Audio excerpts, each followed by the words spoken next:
there's another tense which is quite popular and useful. It's not 100% necessary to use it, but you will hear native speakers using it often. So it's important to know what it means. I'll repeat that. You don't really need to use this tense, but it's useful to know what it means. So far, we've had 3 tenses that use to be plus wanting. I am thinking, she was listening, they will be drinking. Now there is another tense of to be, I have been.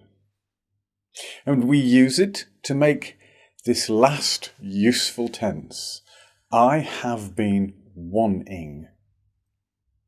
What is it used for? So look at the picture.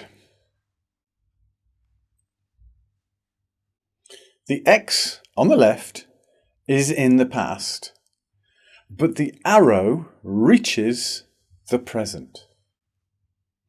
We use this tense to summarize events between a point in the past and now, and to explain now by talking about the past. So here's an example of the first use. Hi, John. Oh, wow. I haven't seen you for nearly 10 years. What have you been doing? Oh, hello, Alex. I've been working for the BBC. And you? Oh, I've been writing a book about insects. Now, John and Alex have probably done a lot of other things in the last 10 years, but the question asks for a summary and the answer gives it. Here's the other use. You look tired. What have you been doing? Oh, I've been working very hard recently. Mark is talking nonsense. He has been drinking. He's lying on the floor. I told you. He has been drinking. Renata's hands are covered in blood. She has been stabbing her English teacher with some scissors. If you're not sure about using this one, you can use the emergency past tense. I was working. He was drinking. She was stabbing. And you'll always be understood. In fact, many native speakers do this anyway, especially in the USA.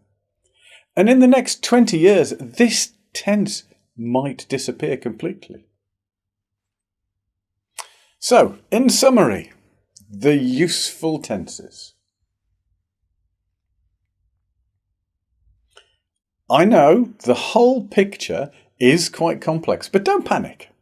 Okay, you've already seen all the pieces.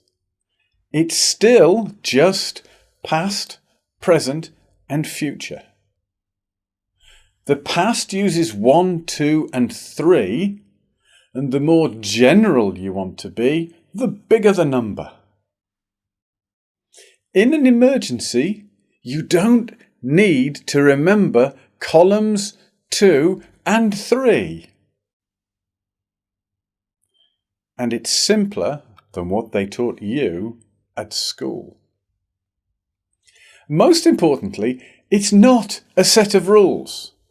People use English tenses in different ways all over the world. This is just a tool.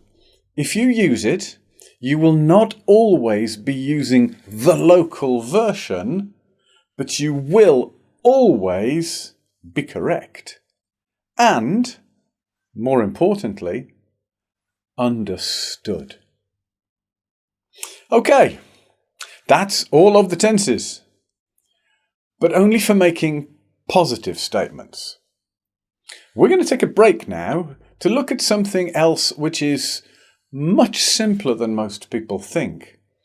A, an, and the. And when we return to tenses, we will look at using negatives and asking questions. It won't take as long as the positives, but there are a few important things we need to look at.